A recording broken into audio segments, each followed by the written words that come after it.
Record.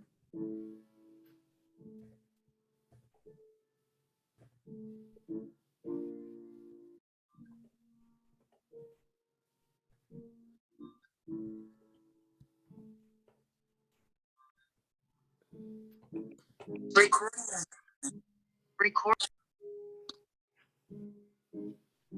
Good afternoon, everyone. Hi. Hi, everybody. Sorry about the late start. Hi. It's nice to meet everybody. Nice to see everyone. Hi. Good afternoon. Thank you, everyone, for participating in today's information session.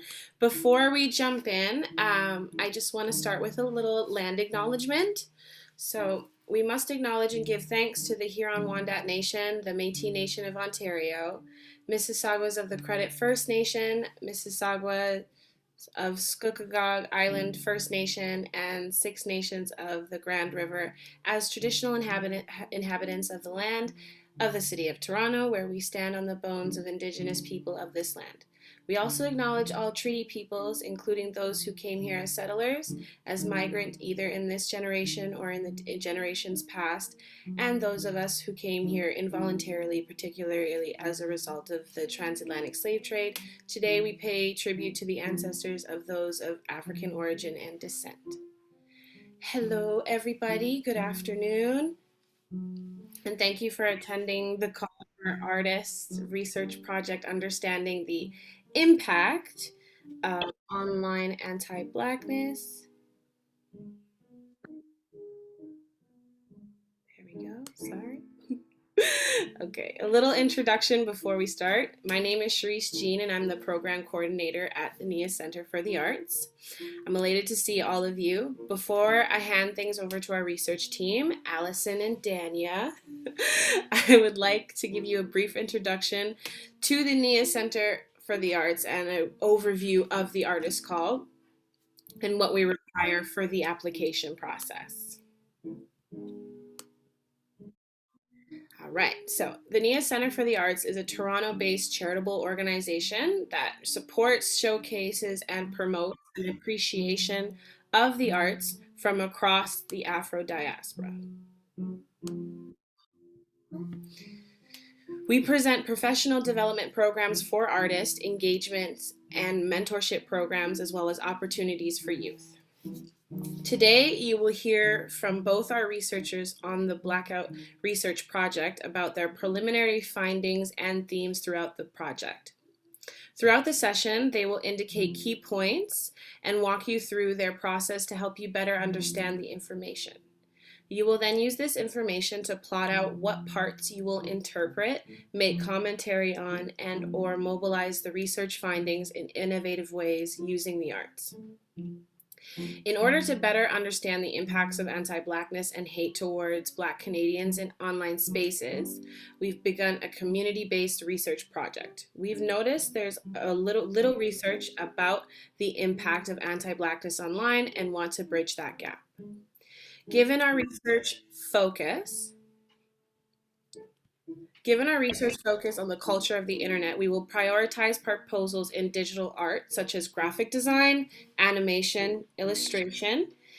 However, we are open to proposals of diverse mediums. Examples are public art, writing, photography, etc. I'll give you guys a quick run through of the timeline and submission process.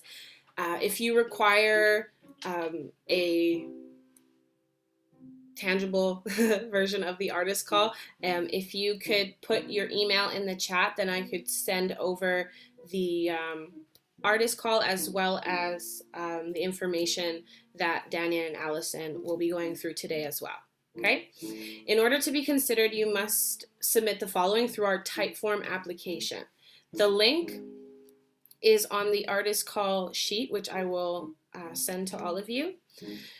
In order to be considered, you need a proposal of 350 words max, which is a description of your proposed project, including the ideas for your final product and the medium you've chosen. A brief project statement, which is a description of your piece and how it connects to the research findings. You need a mock-up or a mood board, if applicable. We require an artist biography, up to 3 examples of your previous work, a resume, website link, and social media handles, as well as your contact information. Stop me if I'm going too fast, okay? All work must be submitted through our Typeform link by February 28th, 2022 at exactly 11:59 p.m. Eastern Standard Time, okay? We will review all submissions and contact the selected artists by March 11th, 2022. We will be selecting up to 5 artists. Selected artwork must be completed by April 30th, 2022 by 5 p.m. Eastern Standard Time. Each selected artist will be compensated between $1,000 to $2,000. Okay? If you have any questions, please feel free to let me know. I can also send everybody a copy of today's session. We will be recording, so you guys can have that for reference. I will also send the PDF of the artist call and the slides for your reference. Let me know in the chat. Please attach your emails, and then I will get that to you after today's session. After we've gone through the information, if you have any questions, feel free to let me know after the information session. Okay. All right, take it away, Allison and Dania. Thank you guys so much. Yes, thank you, Cherise. Hi, everyone. I'm Allison, and I'm the principal investigator for the BlackOut Research Project. So I'm just going to share a bit about the project and how we did it. So as Cherise mentioned, the project was to understand the impacts of experiencing anti-Blackness and hate online. So we were looking at all platforms, anything online, YouTube, Twitter, any social media, gaming platforms, LinkedIn, Zoom, anything online counted as online spaces. And we did this study through focus groups, of which we had focus groups with certain specific, communities. So we had Muslim Black folks, we had LGBT plus Black folks, we had men, like a focus group of Black men. We had a focus group, 2 focus groups with youth. So anyone between the ages of 14 to 17, because the survey was only for people who are 18 and over, just because of consent. And we also had one-on-one interviews with a community advocate. We also had a politician and a journalist that we interviewed, as well as a lawyer that we interviewed who experienced anti-Blackness and hate online differently because of their hypervisibility in the community. Yeah, so those are the 2 ways. So a survey that was super extensive, as well as the focus groups and the interviews is how we did the study. And we got a lot of amazing data, but it's a lot. So we're hoping that, each person, however they feel moved, will select whether a certain demographic of people, or they'll select a certain topic that will be presented today that they can represent with their artwork. But just let us know if we're sharing too much information for today. We want to make sure this is, easily digestible a little bit and you don't feel overwhelmed. So I'll pass it over to Dania to share some of the data. Awesome. Thank you, Allison. I hope everyone can hear me. My name is Dania, and I am a research assistant on the BlackOut project. And today I will be giving you guys a rundown on the information and the data essentially that we got from the survey. So it's going to be in 2 parts. The first part is going to be a brief summary of the results from our survey. And the second part is going to be an overview of the major themes that we're looking at. That might be a bit more helpful for you guys in terms of selecting a topic to run with. So I'm just going to share my screen with you guys. And like I said, the first part is a summary of our findings. It was produced a while back, and as of now, we've had more than double the number of participants come through, but the results should remain rather similar. And And if at any point you guys have any questions, please let me know. It is going to be a bit info heavy. I'm going to try to go as slowly as possible. And like Allison and like Sharice have said, the session is recorded, so you guys are free to go back, and the infographics will also be shared with you. So I'm just going to go ahead and share. Allison, do I have the ability to share my screen? Do you know? Yes, you should. I just made you co-host. Okay. Awesome. All right. So hope everyone can see that. Right. So like I said, this infographic was created a bit back when we had around 100 participants, but now we have more than double that. And so this is more or less just an overview of the surface level results we got from the survey. So over 50% of our participants were African Canadian, Caribbean Canadian, or Black Canadian. We at this point have participants from almost every province and territory in Canada, but majority are still from Ontario. Majority are also under 30. Their pronouns are she, her, and they identify as cisgender women. So with respect to the actual anti-Blackness online, we found that the platforms that people typically use regularly are social media, which should come as no surprise, instant messaging, and YouTube. And in terms of the actual anti-Blackness that people face, which I will go into detail later on with that, but we found that people are exposed to anti-Blackness that other people experience more so than they experience anti-Blackness themselves. Not to say that they don't experience anti-Blackness, but they're exposed to others' abuse more so. So for example, over half of participants themselves have faced things like microaggressions or anti-Black comments or tokenism, but when witnessing other people's abuse, over 50% have seen things like racial slurs being used, microaggressions and tokenism again, body shaming, anti-Black comments, things like that. And only a small percentage of our participants, only 3%, have not seen others be exposed to or receive anti-Black hate, which is a bit shocking. So almost like 97% of people have experienced anti-Blackness in one way or another. So we've identified that most, over 50% of abusers are either white men, white women, or white people. And most people face abuse on Instagram, Facebook, and Twitter, while being the most safe on platforms like WhatsApp, iMessage, and LinkedIn, which makes a bit sense because you have control over who you're in contact with on platforms like WhatsApp, and LinkedIn is usually strictly professional. In terms of the consequences of experiencing anti-Blackness online, over 50% have changed the way they communicate and comment. Over half have self-censored themselves. Over half have changed the way they appear online in terms of things like profile pictures or avatars or sharing pictures of yourself. And over 50% have taken breaks for their mental health after experiencing or being exposed to anti-Blackness.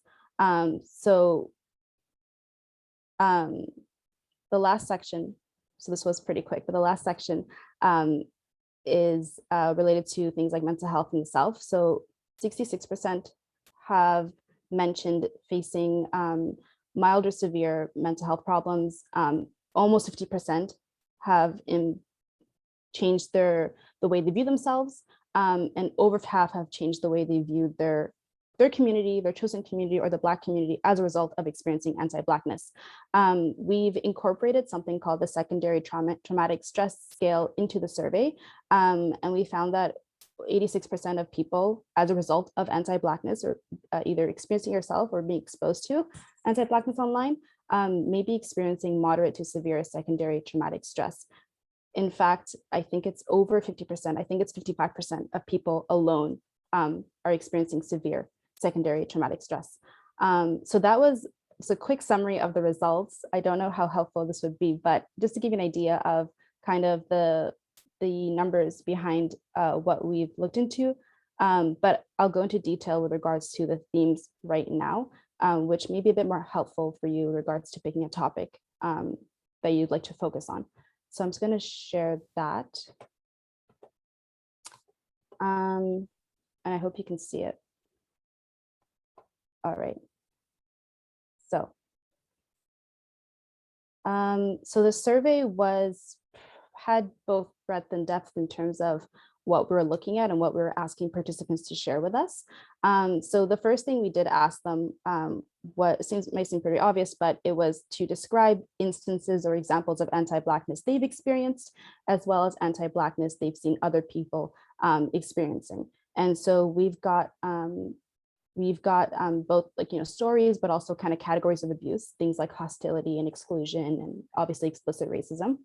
We've also looked at how people are changing their engagement behaviors online. So that's just the second circle. I'm going to go clockwise around this diagram. So engagement behaviors they range from everything from what you decide to post online and what you decide to share, to how you communicate with others, so things like commenting, to the relationships you decide to build online in terms of followers and following, as well as things like how you choose to express your identity and share who you are, which I'll talk about in a second. Another thing we looked at was self-censorship.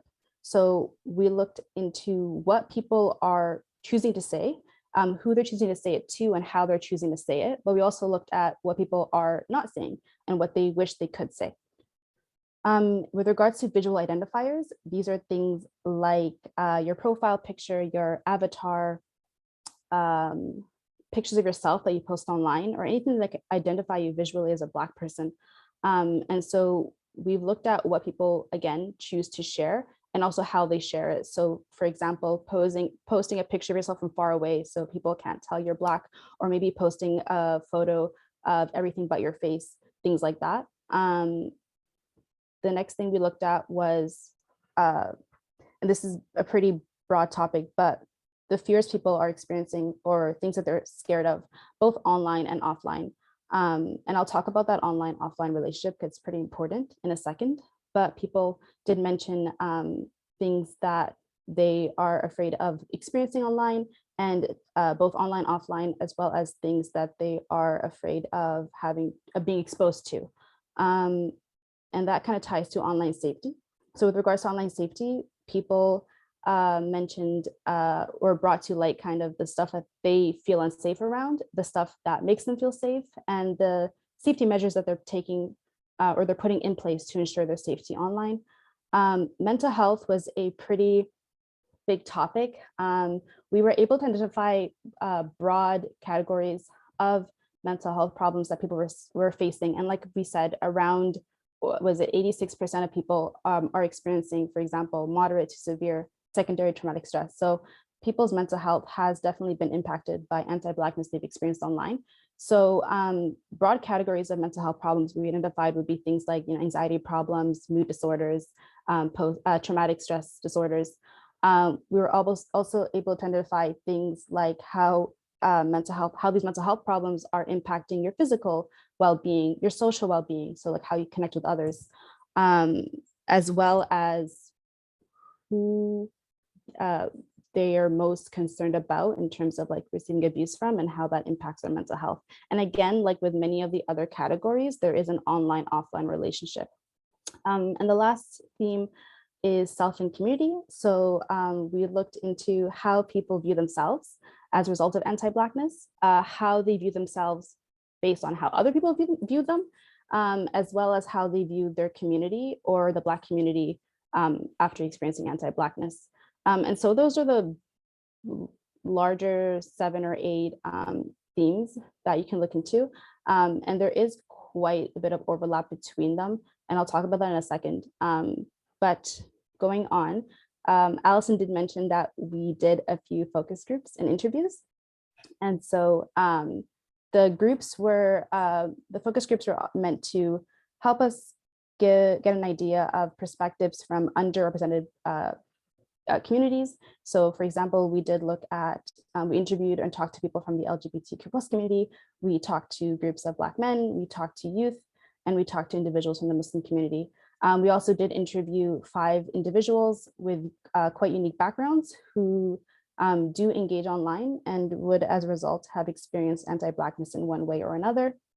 So like Allison said, we did interview a politician, an activist, an anti-racism educator, a mental health worker who's also a poet and a writer, as well as a journalist. And the last thing I like to talk about are a few relationships that kind of came through between the themes I talked about before, that can individually be considered themes themselves, but we identified this relationship between the online offline world, which may seem a bit obvious, but abuse that people face online is not strictly limited to the online world, and abuse they face offline reflects that. So it's important to know that the people that we face abuse from, for example, are people that we know. And so experiencing that abuse online is one thing, but then going out in the real world and having to interact with them, knowing what they've done or how they think or what they believe is another thing. If I can talk about, for example, mental health, the weight that you carry with you after experiencing anti-Blackness online and the trauma you carry with you doesn't necessarily stay in that online space. You're going to take it with you to work. You're going to take it with you when you engage with your friends or when you make friends. And so there is a strong relationship between online and offline experiences. There's also a relationship between platforms and users. Users are the main way through which we experience anti-Blackness. People like posting explicitly racist comments, people posting Black trauma videos, for example. But there is also a relationship between platforms and Black users, as platforms are also able to showcase anti-Blackness on some level, either through their administrators, their guidelines, their algorithm, and that impacts Black users. There's also a relationship between platforms and non-Black users, and platforms we found are able to encourage and enable anti-Blackness.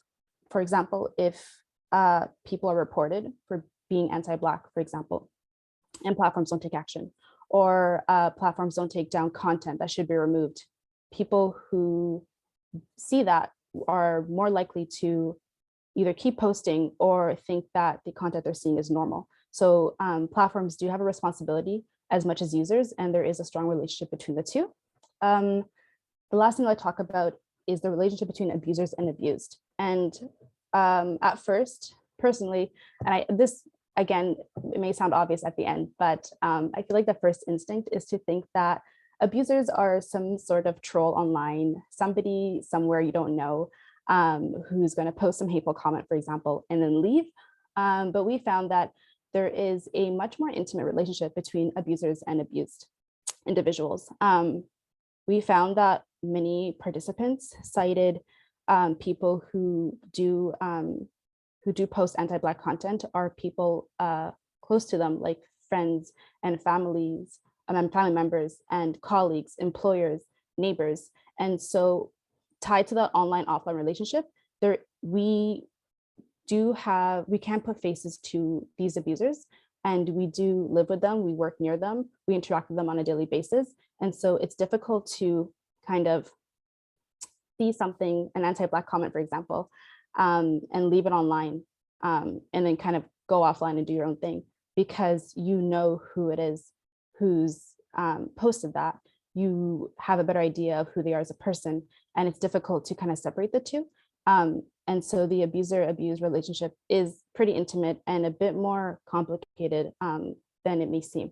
So those are three big picture relationships. There are definitely many more. It depends on which kind of themes you choose to go with. A lot of things are interconnected. So for example, how you view yourself and mental health problems are quite connected. If you have something like low self-esteem, that may develop into something bigger like depression, for example. If you know your abusers in real life, that may impact your social health in terms of how comfortable you are around people, how likely you are to make friends, what you share with people, whether it's something personal or not. So the relationships between the things are there. as well. And it's something that you can look into. But as for now, those were the three bigger relationships that we identified. But if you would like to kind of connect bigger topics together, that's something that we can also look into, because the relationships are definitely there. It's just a matter of simply looking into it. And that more or less summarizes this infographic. And I will stop sharing my screen for a second and maybe let Allison go next. Thank you so much, Dania. Thank you so much. Thank you. I just wanted to open it up for questions because I think we just shared a lot of information. Yeah.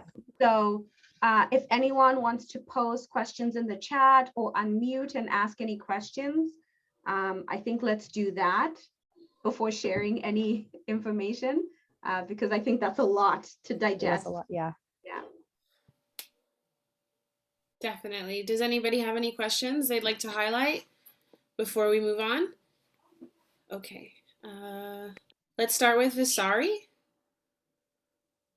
Yeah, so I was just thinking, because like there's a lot of like content that we kind of have to try and bring to the art, and there's a lot of really important topics, and in my own head while I'm trying to like map out like things, it just came to me, I was starting to get worried because I don't want to like just trying to navigate how to balance like the actual like info that we got, and then on the other hand, I don't want to accidentally, because it's a slippery slope, kind of almost give like a megaphone to more like Black trauma, if that makes sense.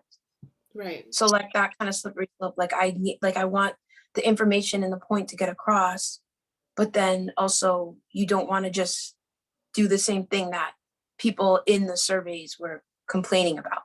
Right.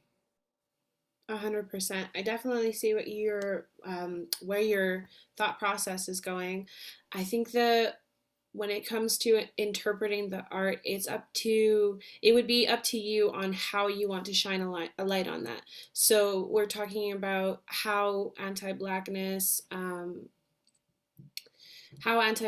is dealt with online and how we go through it every single day. But when you're creating your art, you can, if it's something that you want to do, you could shine a light on the positivity on the other side of being a Black creator online.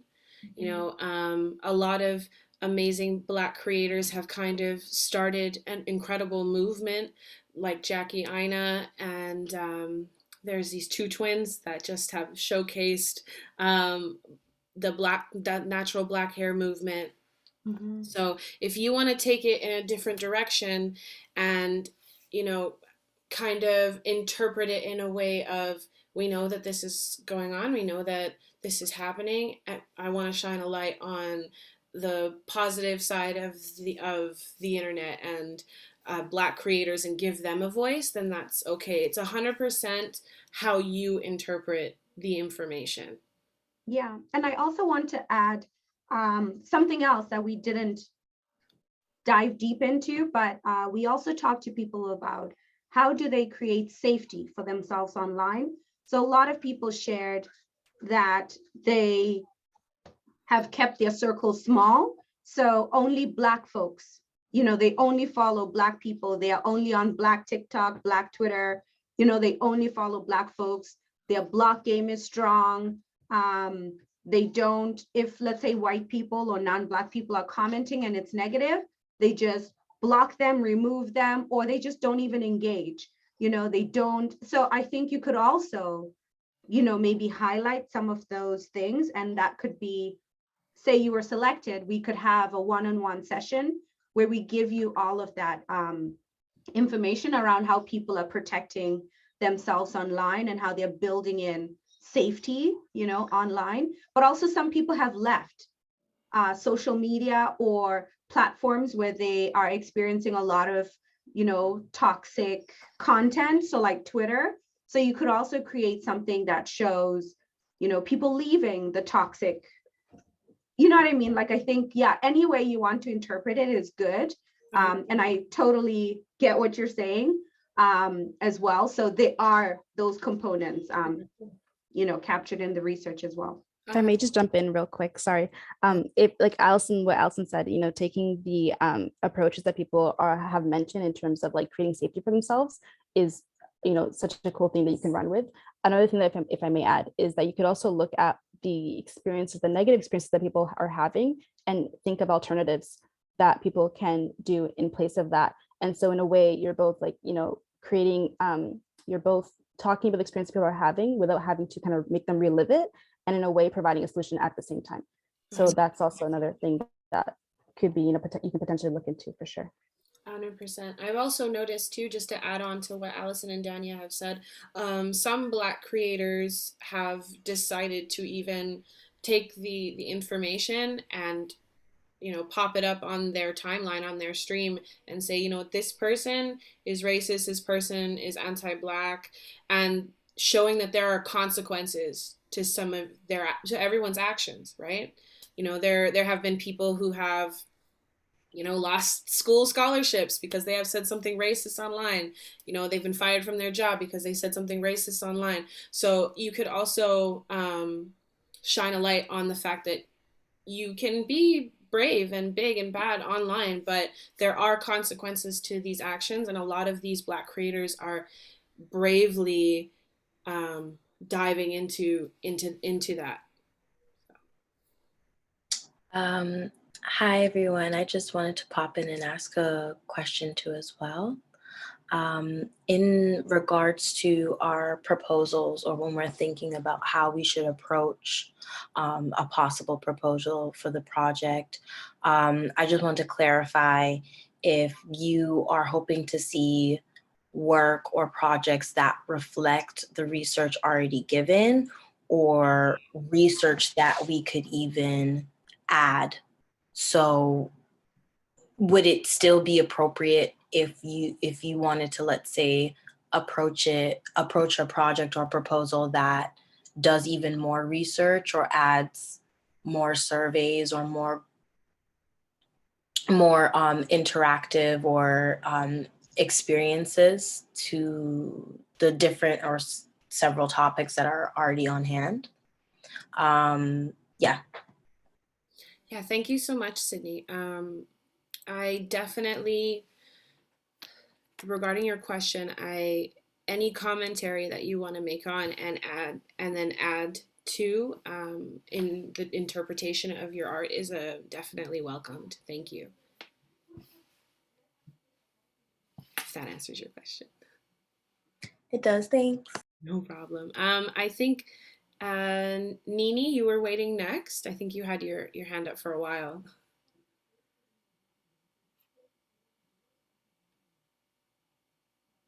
Anybody else have any questions? Sorry.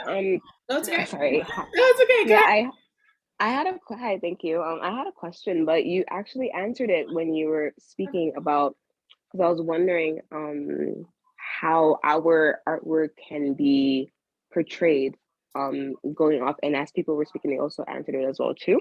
So I think highlighting the alternatives and the joy that we get, the pain from it does answer my question on how we can. So yes, it was answered already. Thank you. Okay, great. Thanks so much. And to add to that as well, Nini, a lot of what we're seeing, I think all of us, what we're seeing, but also what people are saying in the study is people who maybe before didn't feel as connected to the Black community or to like Black people online, they've found that now. So we've built Black community relationships online, whereas before it's mostly your friends, it's you know what I mean, it's mostly people you're engaging with online. But now there's sort of this collective Black community thing where if we see someone being attacked, like a lot of people will go and be like, oh no, and like just respond back. So by the time you even see something, so many people have checked the person. So that could also be something that's represented, is how it's actually made us closer, like in virtually, you know what I mean? So yeah. I actually now have a question now. So now on terms of what we now create in our research. So building off of what the research was already done, and let's say now we want to create something of our own.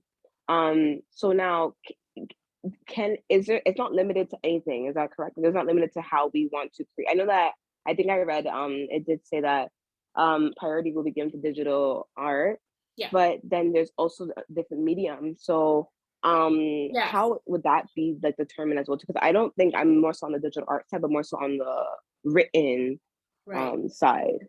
Definitely. So 100%. And we actually, as you said, we would be giving priority to digital art forms, but we're open to all the proposals and welcome all kinds of art, and everyone's proposal will be considered. So whichever way you want to take the art form, take your art form in, whichever direction you want to take it in, is 100% welcomed. Just to reiterate, we will be taking proposals, like higher consideration for proposals for digital mediums, but we will 100% be taking in consideration everyone else's art form. Now I have another question, the last question. So now with digital mediums, because like does it can it involve videos or no, like more so just like design? So that's a really great question. Digital art and graphic art is such a large stream. So I would say it could definitely include a video. That's also it's a digital art form. So because digital art is such a large umbrella, you can kind of piece it together, get creative with it, and decide which direction you're going to take it in. But so far, we've been really zeroing in on graphic design, animation, and illustration, but we're open to the rest of the umbrella as well. That's not to say that if you do an amazing video, and it's absolutely incredible and we adore it, then of course we would 100% consider it. Okay, and sorry, I think I have one more question because I don't have one more question. So now, not in terms of the video, but what of recording ourselves reading something that we wrote?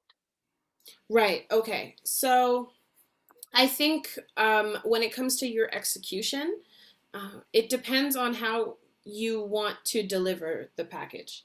So that's not to say that setting up a video and doing kind of like a spoken word video it wouldn't be considered. It would be considered, but it's all up to you on how you decide to deliver the proposal.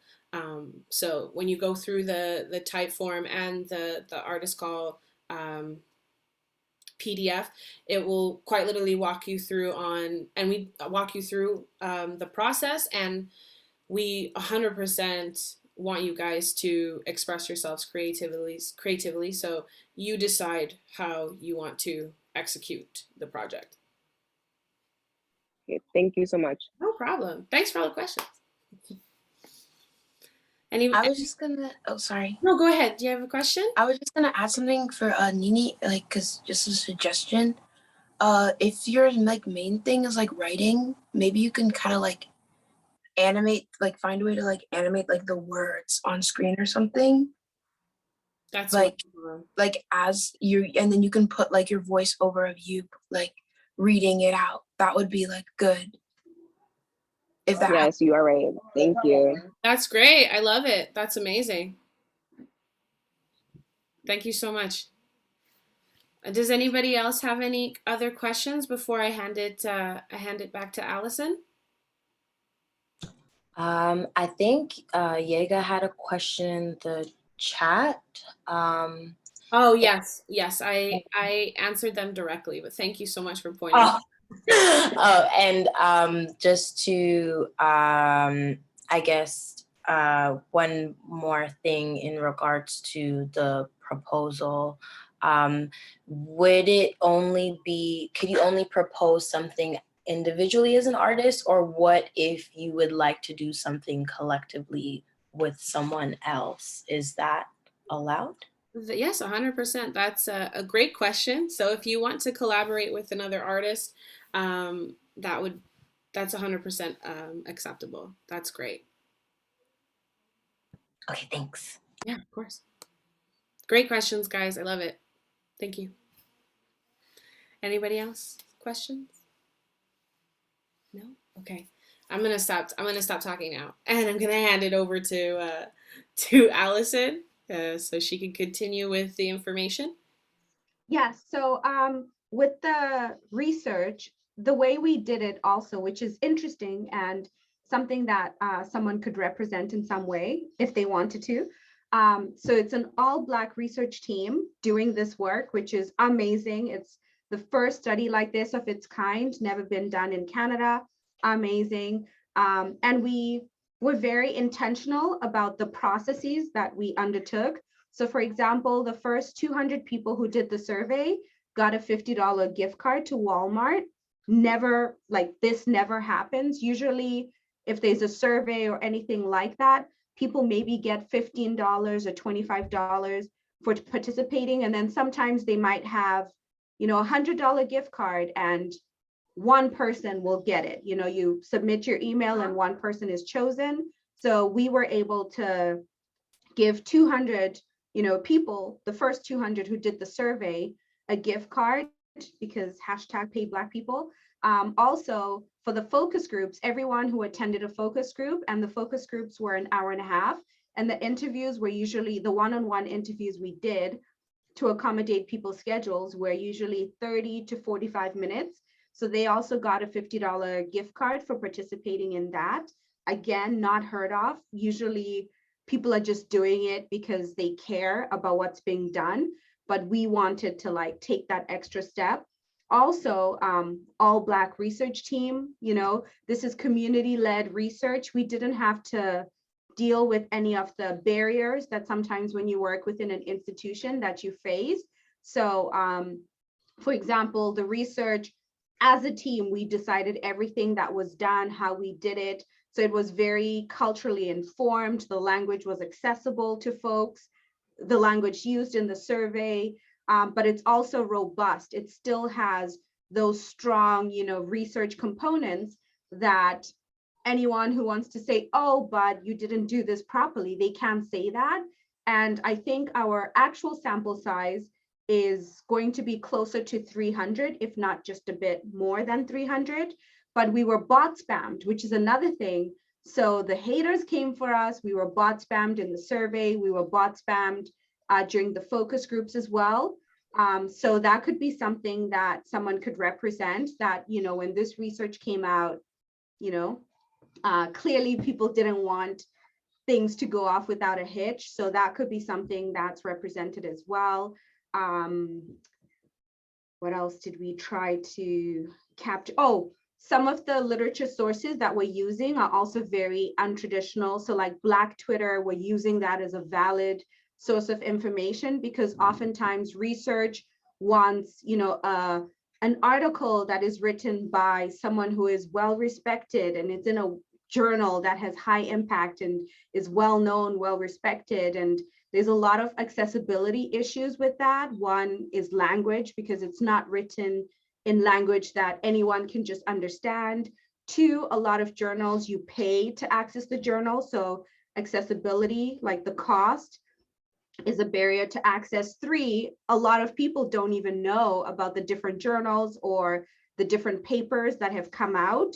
So that's another additional barrier. But we, you know, try to make it so that even someone making a TikTok or someone writing a blog post or someone posting an Instagram reel, all of those things are valid information sources that we can cite for this study. So that is a very decolonized approach. And also the fact that we're an all Black team doing this work means that a component of research, where usually researchers are looking, you know, into a community that they don't believe in, that they don't belong to, and they're othering and they are misinterpreting what different things mean or the significance.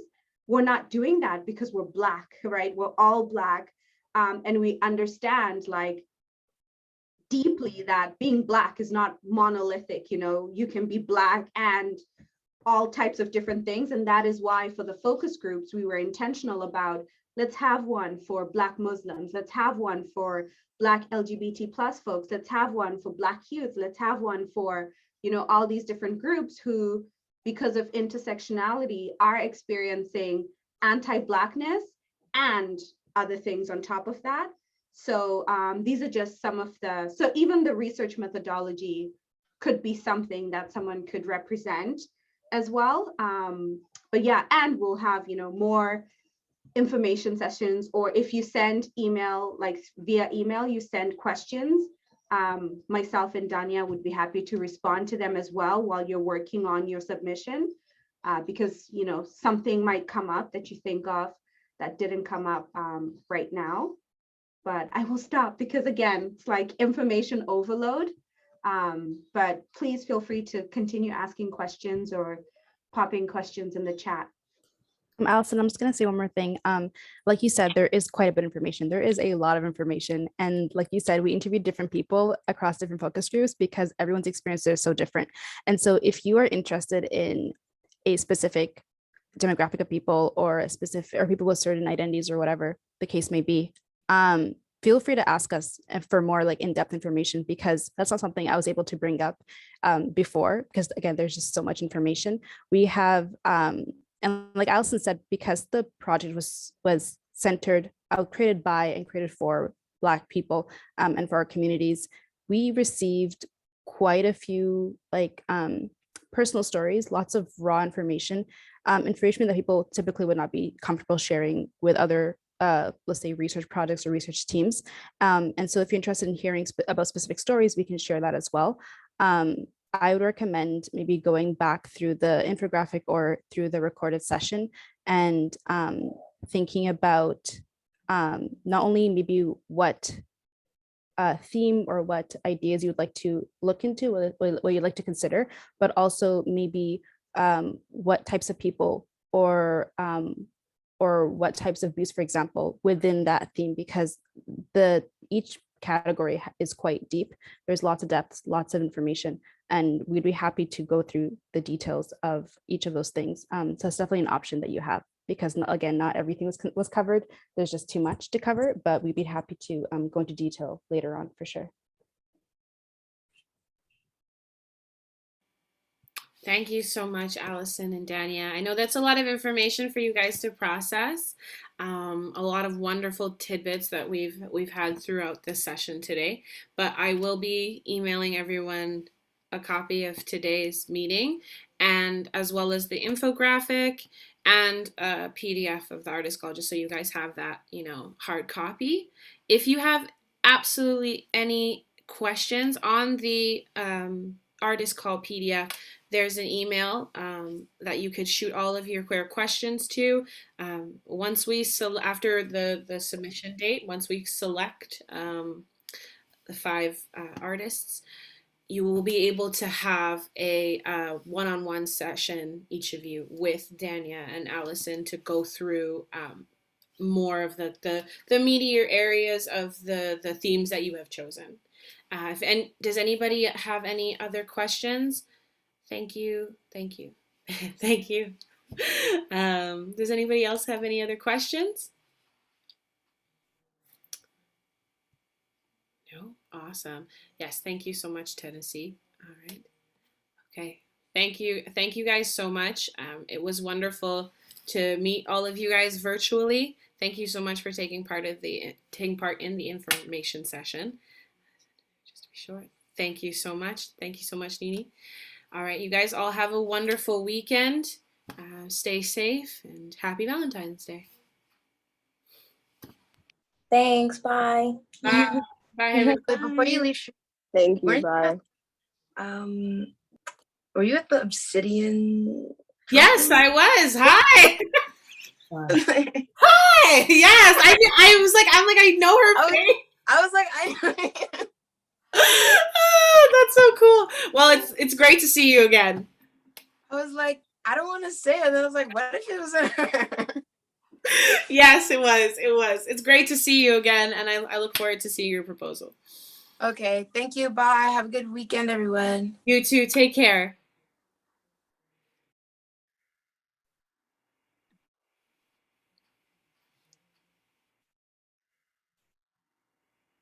Oops. Fun. Hello. Oh, can I just tell everyone something amazing before we pop off the call? Yeah, sure. Yeah. Hey. So, hello. No, so I attended, so Joanna, they have a conference this weekend, and it's around like the metaverse and VR and